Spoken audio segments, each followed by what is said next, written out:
And overlaying that is the fact that the information resides in silos. And I think as we'll go forward with this presentation, I want to demonstrate how complex that then becomes.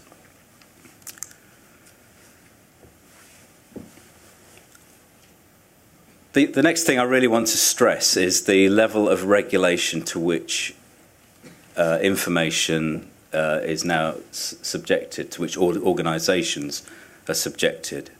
And again, it's all fairly well documented, and particularly when it comes to public sector organisations, the level of compliance, security, governance around information management is being tightened to the extent now that the Information Commissioner's Office now has the ability to levy fines in response to clear data breaches and data leaks. So that then imposes significant obligations on organisations within the public sector, and NHS organisations particularly, and as much as anything, this will then potentially impact the reputations of those individual organisations. We've then got a situation as we see that proliferation of information. There is opportunity. There is more evidence. There is more opportunity to explore and exploit the content. But with that comes a cost, and also with that becomes an opportunity for lawyers, for exploitation by other organisations who actually want to have other interests, if you like. So, from a security standpoint, it is important that NHS organisations fundamentally have the right level of control and governance over their rich data assets. So that's really what we're looking at. We're looking at a situation where everything's ring-fenced, controlled, whether it be electronic records, electronic data, whether it be physical records, which are commonly utilised, which are vital, active within the organisation or between organisations. Whether that data is therefore distributed, all held centrally. It must be protected, and that's a real challenge. That's a real challenge for any organisation, never mind an NHS organisation. And against that, we've then got a background of explosive growth around the information itself.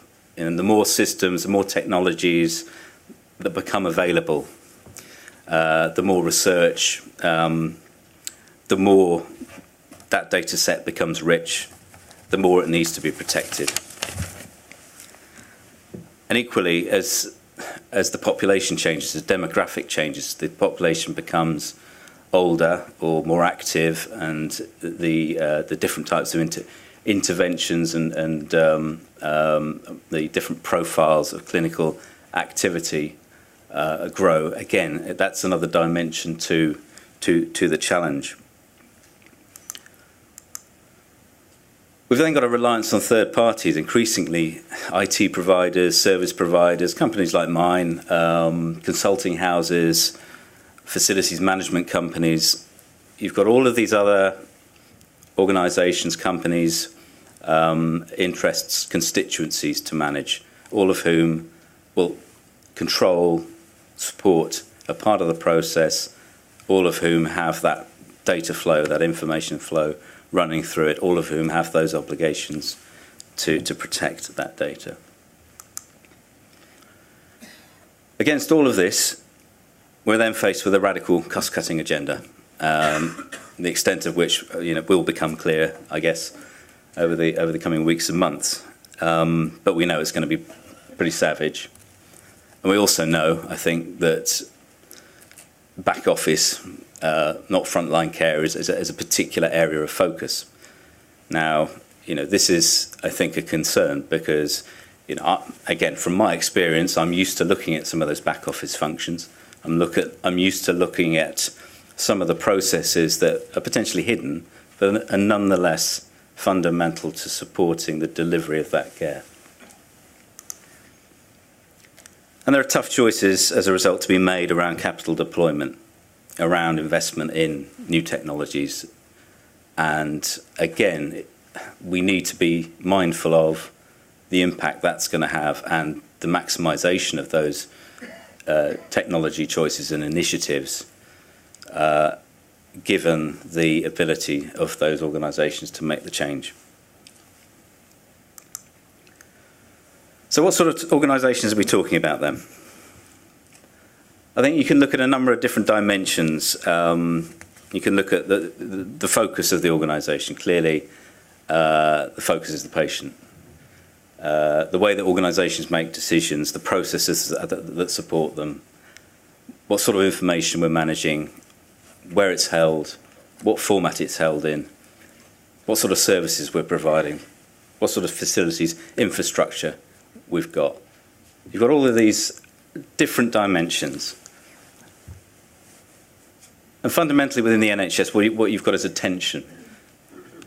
So in terms of focus, you've got a clear tension between the clinical or patient-focused agenda and the ability to manage costs. You've got that decision-making agenda around what the management, trust management want to achieve and what clinicians think is the right thing to do.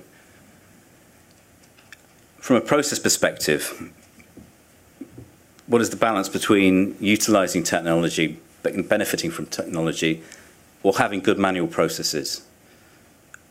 Too often I've seen in my experience, and again, this isn't knocking the NHS, but I've seen an absence of process. So it's a theme we'll come back to.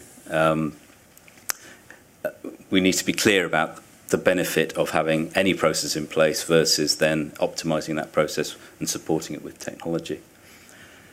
Information can be distributed. It could be distributed among a number of organisations, different parts of the NHS, but it needs to be accessible and available at the point of care. And it could be in a format which is electronic. It could be in a physical format. And more often than not, it is in a physical format. And more often than not, you're in a situation where you have a hybrid. You have both formats which are required to ultimately inform the clinical decision. And when we talk about services, the different types of the services that are managed, that are required to deliver the care, again, some of those could be outsourced, some of those could be in-house. The facilities, the infrastructure that we're working within, you could have old facilities that are not suitable for care, that are logistically challenged, if you like, in terms of how information is physically moved around a hospital. Or we could have brand new, spanking new PFI type facilities.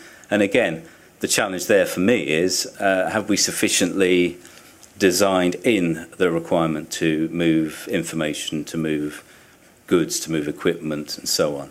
And I think on many occasions that hasn't been the case. So we've got all of these challenges within that organisation.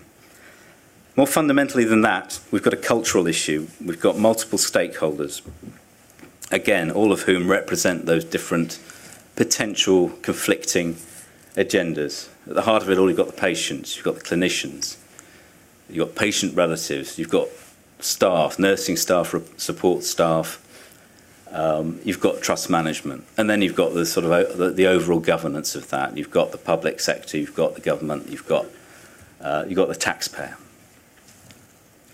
Again, these are vested interests, all of whom will expect to see information tightly managed and managed to good effect, and increasingly available. And I think we heard some of that this morning in terms of how patients will increasingly interact with the NHS.